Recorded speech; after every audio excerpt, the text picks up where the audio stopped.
Assalamualaikum warahmatullahi wabarakatuh. Sebelumnya, perkenalkan nama saya Egy Nanda Pratama dengan NIM 11231111 dari Prodi Manajemen Fakultas Ekonomi dan Bisnis Universitas Pelita Bangsa.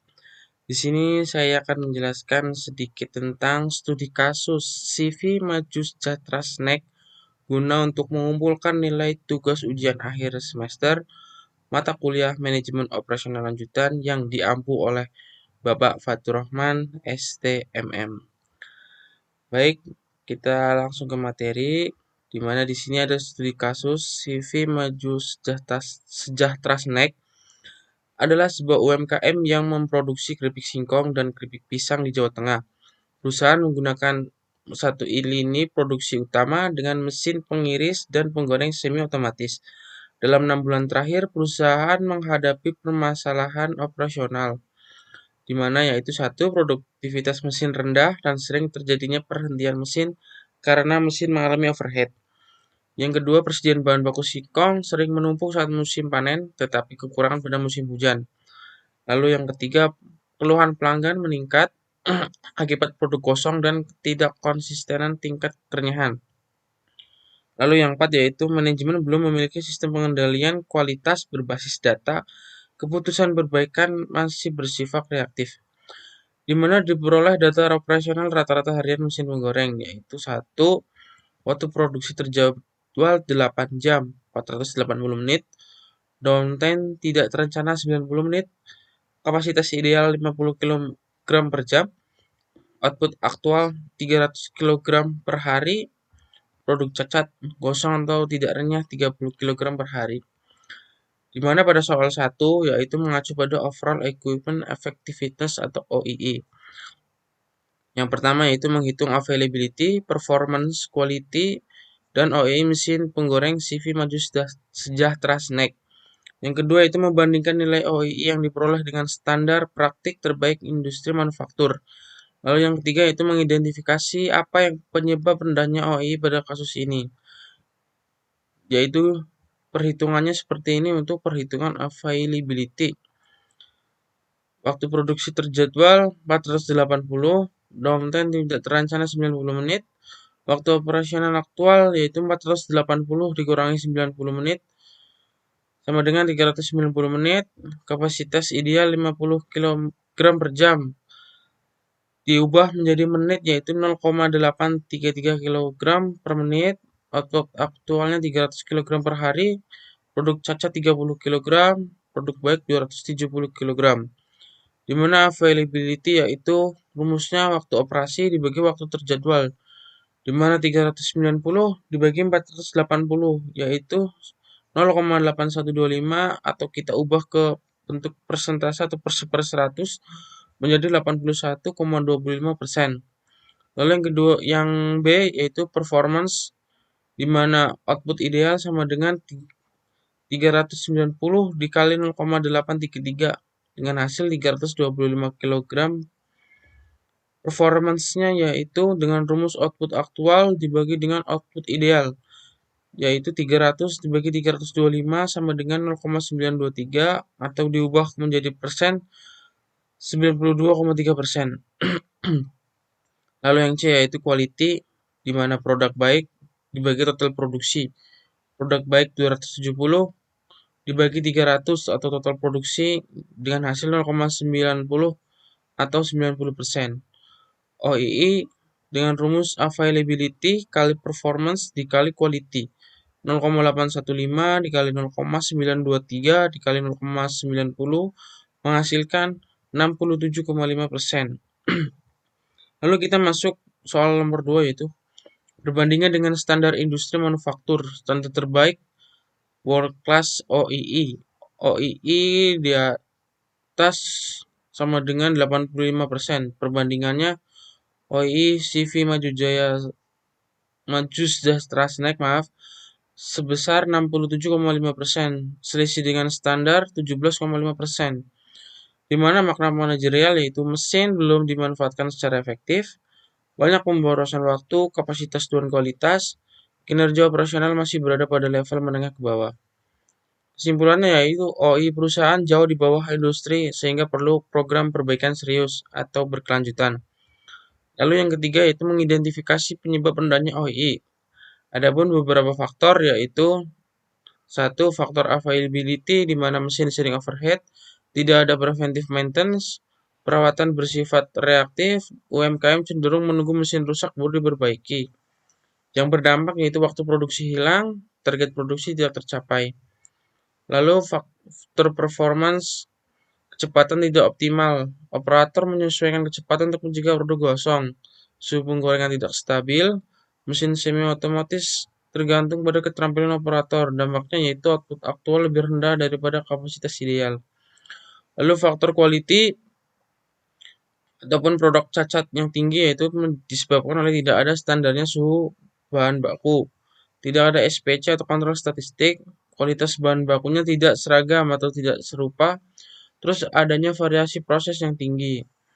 Yang berdampak produk cacat meningkat, keluhan pelanggan meningkat seperti tingkat kegosongan dan kerenyahan, dan reputasi merek menurun. Adapun yang kedua yaitu sistem manajemen, tidak adanya pengendalian kualitas berbasis data, keputusan perbaikan bersifat reaktif, dan tidak adanya KPI OII yang dipantau rutin. Lalu kita masuk ke soal 2 yaitu di mana CV Maju Sejahtera Snack membeli singkong dari petani lokal dengan harga fluktuatif dan masa simpan terbatas. Pertanyaannya itu, jelaskan akibat kelebihan dan kekurangan persediaan bahan baku. Lalu yang kedua, bagaimana penerapan dapat membantu mengatasi masalah tersebut. Yang ketiga yaitu pendekatan just in time realistis diterapkan pada UMKM ini. Pada CV Maju Sejahtera Snack mengalami kelebihan persediaan bahan baku. Kelebihan persediaan bahan baku terjadi biasanya di musim panen dan pasokan menurun di musim hujan. Dampak negatifnya antara lain penurunan kualitas bahan baku. Singkong memiliki masa simpan yang pendek. Jika disimpan terlalu lama, kualitas menurun, berair, pahit, atau membusuk. Lalu bahan baku berkualitas rendah menghasilkan produk yang cacat. Yang kedua itu peningkatkan produk cacat. Singkong tidak segar menyebabkan keripik mudah gosong, terus tingkat kerenyahan tidak konsisten. Yang ketiga itu pemborosan atau kerugian finansial, di mana bahan baku yang rusak harus dibuang dan biaya pembelian tidak kembali atau waste atau menjadi limbah. Yang keempat, biaya pembiayaan meningkat, yaitu membutuhkan ruang yang lebih besar untuk menyimpan tenaga dan pengawasan tambahan, lalu risiko kerusakan semakin besar. Lalu yang B yaitu akibat kekurangan persediaan bahan baku. Kekurangan terjadi pada saat musim hujan saat pasokan dari petani berkurang. Dampak negatifnya yaitu terhentinya proses produksi. Mesin dan tenaga kerja jadi menganggur dan tidak ada kerjaan. Kapasitas produksi tidak dapat dimanfaatkan secara optimal. Yang kedua itu keterlambatan pemenuhan pesanan, yaitu produk tidak tersedia tepat waktu dan pengiriman atau jalur distribusi terganggu. Lalu yang ketiga yaitu kehilangan penjual atau pelanggan, di mana pelanggan beralih ke produk pesaing dan menurunnya loyalitas pelanggan. Lalu yang keempat, biaya pembelian meningkat, di mana harga singkong naik saat pasokan langka dan margin keuntungan menurun. Lalu ada penerapan manajemen persediaan untuk mengatasi masalah dengan menggunakan satu demand forecasting, yaitu memperkirakan kebutuhan bahan baku. Lalu yang kedua membantu menentukan jumlah pembelian yang optimal. Terus yang kedua yaitu dengan menggunakan safety stock atau persediaan pengaman dengan menyimpan stok cadangan untuk menghadapi musim hujan, keterlambatan pasokan. Terus safety stock juga bisa disesuaikan dengan tingkat risiko pasokan. Lalu menggunakan sistem FIFO atau first in first out, di mana bahan baku yang datang lebih awal harus didahulukan dan agar mengurangi risiko pembusukan dan menjaga kualitas produk. Lalu yang selanjutnya itu ada kerjasama dengan petani lokal atau menjalin hubungan untuk jangka menengah agar tetap menjaga pola stok. Lalu yang ke E ada pengendalian berbasis data, yaitu melakukan pencatatan stok masuk dan keluar, melakukan monitoring usia bahan baku, lalu mengambil keputusan tidak lagi reaktif. Yang ketiga yaitu kelayakan penerapan just in time pada UMKM. Just in time ini adalah sistem persediaan di mana bahan baku datang tepat saat dibutuhkan sehingga stok disimpan seminimal mungkin. Adapun tantangan yang dihadapi jika menggunakan just in time di CV Maju Sejahtera Snack, yaitu satu ketergantungan pada faktor alam, pesanan singkong sangat berpengaruh terhadap cuaca. Lalu yang kedua bahan baku mudah rusak. Tiga yaitu skala UMKM. Lalu yang empat adanya fluktuasi harga. Lalu yang B yaitu pendekatan yang lebih realistis. JNT partial atau hybrid system yaitu dengan karakteristik menggunakan safety stock terbatas, pengiriman bahan baku dilakukan secara bertahap dan penyesuaian jumlah stok terhadap musim. Adapun manfaat JIT partial bagi UMKM yaitu mampu mengurangi pembusukan pada bahan baku, menekan biaya penyimpanan, tetap menjaga keberlangsungan produksi dan lebih fleksibel terhadap risiko pasokan. Lalu yang ketiga ada soal DMIC. Untuk perbaikan operasional manajemen ingin menggunakan pendekatan untuk menurunkan produk cacat sehingga maksimal sebesar 5%. Soalnya itu satu rancangan penerapan DMIC berdasarkan permasalahan dari perusahaan. Lalu yang kedua tentukan alat quality control yang sesuai dengan DMIC. Lalu yang ketiga yaitu menjelaskan indikator kinerja utama KPI yang perlu dikendalikan pada tahap kontrol. Satu, menggunakan penerapan DMIC atau yang pertama itu define atau mendefinisikan masalah. Di mana tujuan define ini yaitu mengidentifikasi masalah utama yang terjadi pada CV Maju Sejahtera Snack. Lalu yang kedua yaitu menentukan ruang lingkup perbaikan. Lalu yang ketiga menetapkan target kinerja. Di mana permasalahan utama di sini adalah produk cacat sebesar 10% atau 30 kg dari 300 kg. Di mana cacat yang dimaksud ini yaitu produk gosong dan tingkat kerenyahan tidak konsisten, serta keluhan pelanggan meningkat. Terus proses penggorengan sering tidak stabil akibat mesin sering overhead. Tujuan perbaikannya itu C3 atau critical to quality. Lalu menurunkan produk cacat menjadi di bawah 5%, menjaga tingkat kerenyahan konsisten dan mengurangi keluhan pelanggan. Lalu yang B yaitu pengukuran kinerja proses atau measure. Di mana untuk di sini tahapan untuk measure itu mengumpulkan data serta menentukan baseline perbaikan. Di mana tolak ukurnya di sini yaitu presentasi produk cacat, waktu penggorengan, suhu, downtime mesin dan output harian. Lalu yang ketiga ada analyze atau menganalisis penyebab masalah, di mana tujuannya itu menemukan akar masalah produk cacat, di mana hasilnya menunjukkan penyebab utamanya itu terjadi pada satu mesin, yaitu mesin sering overhead dan sensor suhu tidak akurat. Lalu yang kedua metode, di mana tidak adanya SOP atau waktu penggorengan yang mengatur agar tingkat kerenyahan dan kematangan itu sama semua.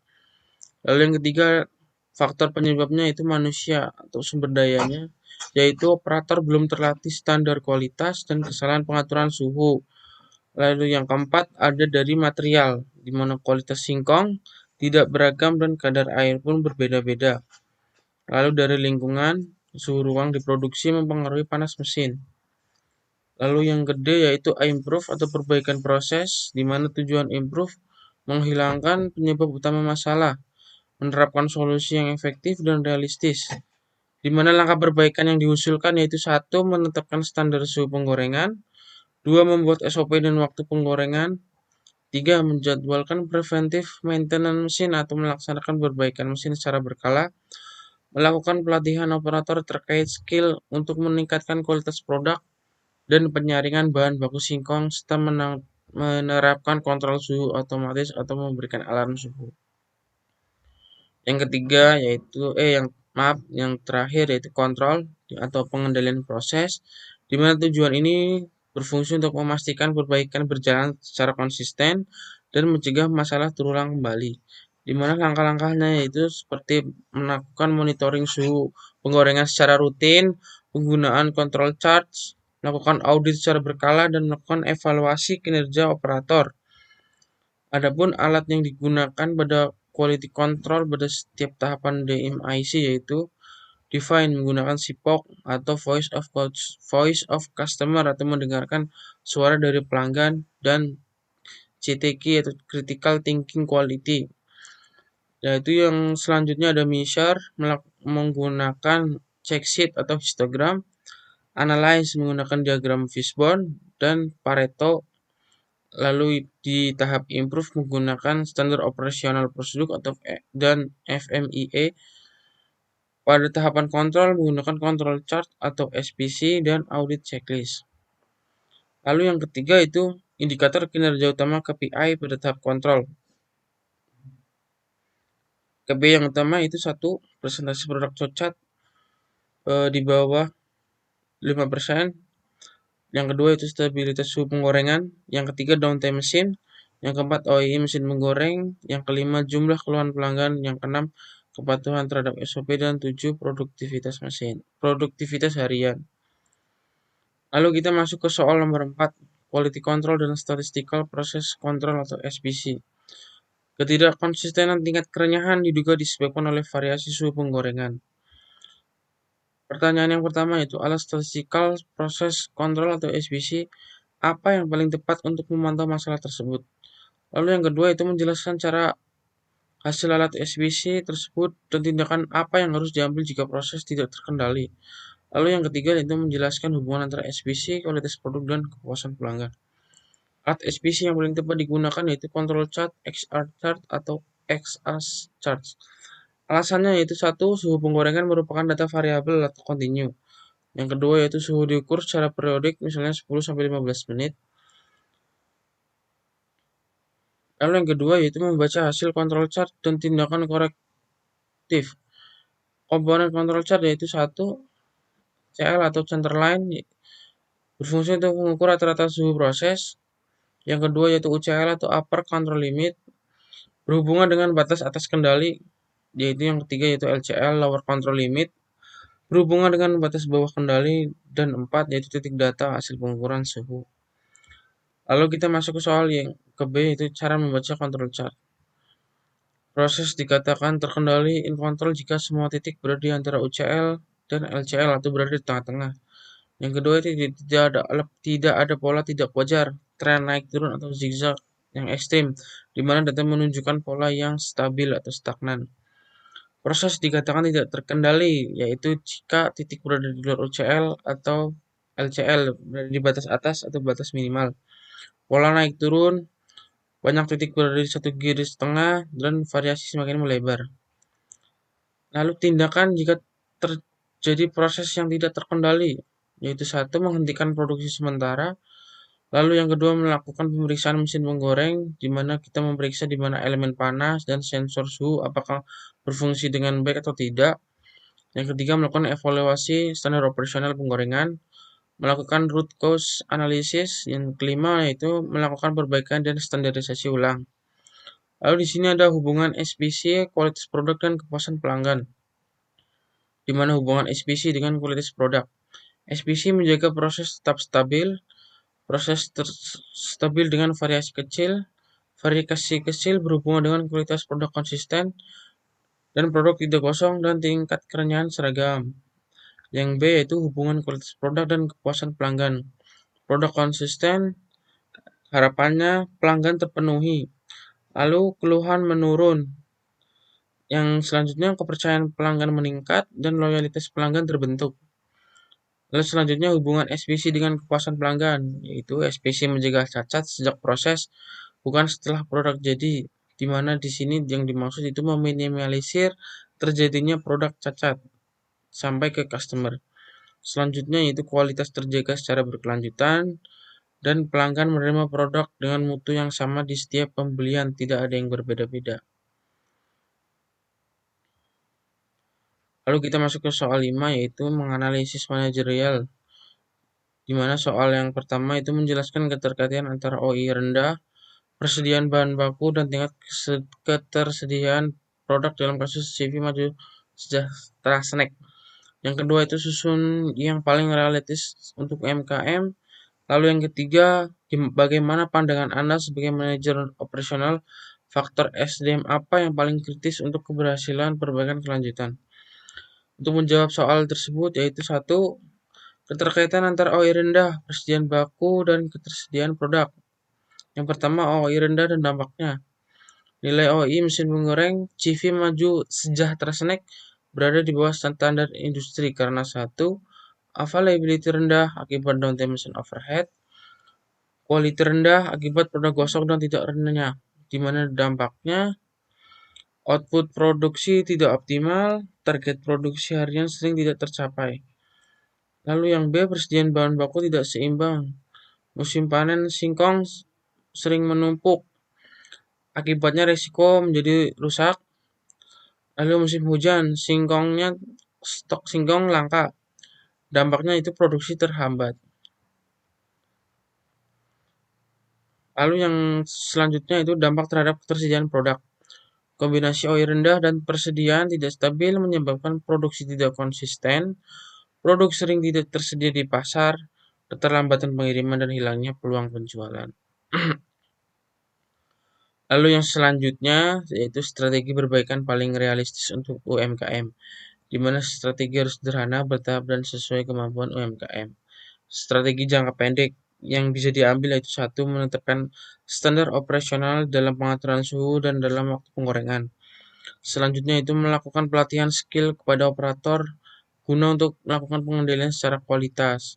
Yang ketiga ya penerapan sistem FIFO first in first out pada bahan baku, di mana bahan baku yang paling utama masuk harus paling utama digunakan.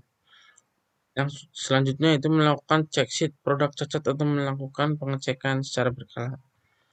Lalu untuk strategi jangka menengah, melakukan preventive maintenance mesin penggoreng, menerapkan SPC sederhana, membuat data kontrol chart suhu, selanjutnya melakukan safety stock musiman bahan baku, dan kerjasama pasokan terhadap dengan petani lokal.